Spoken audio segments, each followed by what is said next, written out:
अभिनेत्री दीप्ती धोत्रेने आजपर्यंत खूप भूमिका साकारल्या। दीप्तीने मुळशी पॅटर्न, भोंगा, भिरकीट, विजेता, मी शिवाजी पाळ यांसारख्या अनेक चित्रपटांमध्ये काम केले।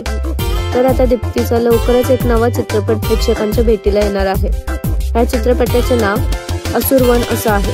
हा चित्रपट 5 डिसेंबर 2025 ला चित्रपटगृहात प्रदर्शित होणार आहे।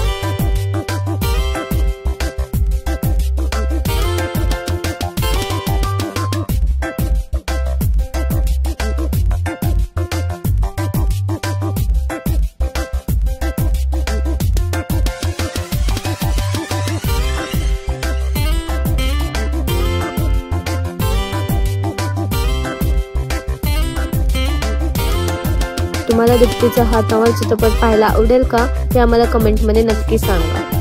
धन्यवाद।